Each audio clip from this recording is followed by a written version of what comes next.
ಬಹುಚರ್ಚಿತ ಐತಿಹಾಸಿಕ ವಕ್ಫ್ ತಿದ್ದುಪಡಿ ಮಸೂದೆ ಲೋಕಸಭೆಯಲ್ಲಿ ಬಹುಮತದೊಂದಿಗೆ ಅಂಗೀಕಾರಗೊಂಡಿದೆ. ಮಧ್ಯರಾತ್ರಿವರೆಗೂ ನಡೆದಂತಹ ಸುದೀರ್ಘ ಚರ್ಚೆ ಬಳಿಕ ಸ್ಪೀಕರ್ ಮತಕ್ಕೆ ಹಾಕಿದ್ರು. ಬಳಿಕ 288 ಸಂಸದರ ಮತದೊಂದಿಗೆ ಬಿಲ್ ಅಂಗೀಕಾರ ಆಗಿದೆ. ಈ ಮೂಲಕ ಮೋದಿ ಸರ್ಕಾರ ಅಭೂತಪೂರ್ವ ಗೆಲುವನ್ನ ಸಾಧಿಸಿದ್ದು ರಾಜ್ಯಸಭೆಯಲ್ಲಿ ಬಿಲ್ ಮಂಡನೆ ಆಗಲಿದೆ. ಈ ಕುರಿತ ಒಂದು ಡೀಟೇಲ್ ರಿಪೋರ್ಟ್ ಇಲ್ಲಿದೆ. ವಕ್ಫ್ ಅಗ್ನಿ ಪರೀಕ್ಷೆ ಗೆದ್ದ ನಮೋ ಸರ್ಕಾರ. ಸುದೀರ್ಘ ಚರ್ಚೆ ಬಳಿಕ ವಕ್ಫ್ ತಿದ್ದುಪಡಿ ಮಸೂದೆ ಅಂಗೀಕಾರ. ಲೋಕಸಭೆಯಲ್ಲಿ ಅಂಗೀಕಾರ, ರಾಜ್ಯಸಭೆಯಲ್ಲಿ ಇಂದು ಮಂಡನೆ ಸಾಧ್ಯ. ವಿರೋಧ ಪಕ್ಷಗಳ ತೀವ್ರ ವಿರೋಧದ ನಡುವೆ ಲೋಕಸಭೆಯಲ್ಲಿ ವಕ್ಫ್ ತಿದ್ದುಪಡಿ ಮಸೂದೆ ಮಂಡಿಸಿದ್ದ ಪ್ರಧಾನಿ ನರೇಂದ್ರ ಮೋದಿ ಸರ್ಕಾರ ಸುದೀರ್ಘ ಚರ್ಚೆಯ ಬಳಿಕ ಅಧಿಕಾರ ಪಡೆದುಕೊಂಡಿದೆ. ಕೇಂದ್ರ ಸಂಸದೀಯ ವ್ಯವಹಾರಗಳು ಹಾಗೂ ಅಲ್ಪಸಂಖ್ಯಾತ ವ್ಯವಹಾರಗಳ ಸಚಿವ ಕಿರಣ್ ರಿಜಿಜು ಲೋಕಸಭೆಯಲ್ಲಿ ವಕ್ಫ್ ಮಸೂದೆಯನ್ನ ಮಂಡಿಸಿದ್ರು. ಇದಾದ ಬಳಿಕ ಪ್ರಮುಖ ನಾಯಕರು ಸುದೀರ್ಘ ಚರ್ಚೆ ನಡೆಸಿದ್ರು. ವಕ್ಫ್ ತಿದ್ದುಪಡಿ ಮಸೂದೆ ಮೇಲಿನ ವಿಸ್ತೃತ ಚರ್ಚೆ ಬಳಿಕ ಲೋಕಸಭೆ ಸ್ಪೀಕರ್ ಓಂ ಬಿರ್ಲಾ ಮಸೂದೆಯನ್ನ ಮತಕ್ಕೆ ಹಾಕಿದ್ರು. ಸಂಸದರ ಟೇಬಲ್ ಮೇಲಿನ ಬಟನ್ ಒತ್ತುವ ಮೂಲಕ ಸಂಸದರು ಮತದಾನ ಮಾಡಿದ್ರು. प्रस्ताव करें कि विधेयक को यथा संशोधित पारित किया जाए. Sir, I move that the bill be passed as amended. प्रश्न ये कि विधेयक को यथा संशोधित पारित किया जाए. जो सदस्य इसके पक्ष में हाँ कहें, जो सदस्य विरोध में ना कहें. मेरे विचार में निर्णय हाँ वालों के पक्ष में, हाँ वालों के पक्ष में प्रस्ताव स्वीकृत हुआ. विधेयक पर यथा संशोधित पारित हुआ. किरण रिजिजू जी. ವಕ್ಫ್ ತಿದ್ದುಪಡಿ ಮಸೂದೆ ಅಂಗೀಕಾರ.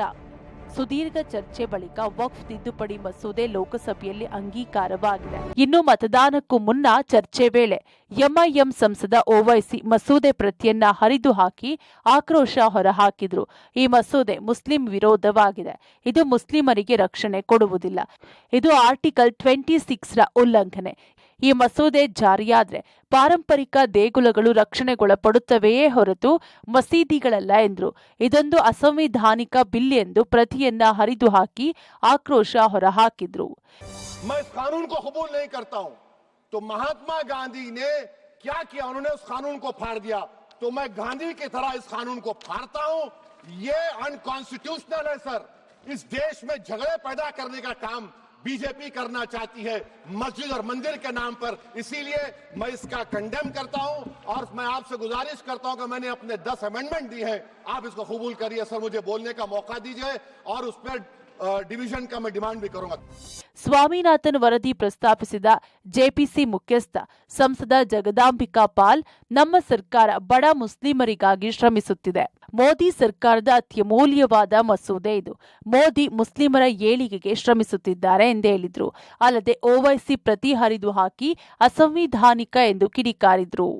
आप स्वीकार करें न करें, आप इसका विरोध करें, लेकिन उस कमेटी में जो आप बहुत से कंसर्न उठा रहे थे, जो आप बहुत सी बातों को उठा रहे थे, आज उस ज्वाइंट पार्लियामेंट्री कमेटी ने अपनी रिकमेंडेशंस किया. इनके प्रेमचंदन जी ने कहा जेपीसी को अधिकार ही नहीं है कि वो रिकमेंडेशन कर सके, अमेंडमेंट कर सके कानून का. गृह मंत्री जी ने उत्तर दे दिया, उसमें मुझे नहीं कहना. लेकिन आज ज्वाइंट पार्लियामेंट्री कमेटी में मैं अपने सभी सदस्यों को धन्यवाद देना चाहता हूं. ये आपका सौभाग्य होगा. इतिहास बताएगा कि जिस जेपीसी के आप मेंबर थे उसकी सारी रिकमेंडेशंस को सरकार ने स्वीकार करने का काम किया है. ये कोई साधारण बात नहीं. ವಕ್ಫ್ ತಿದ್ದುಪಡಿ ಮೇಲೆ ಚರ್ಚೆ ಯಶಸ್ವಿಯಾಗಿದೆ. ಈ ತಿದ್ದುಪಡಿ ಮಸೂದೆ ಅಸಂವಿಧಾನಿಕ ಅಲ್ಲ.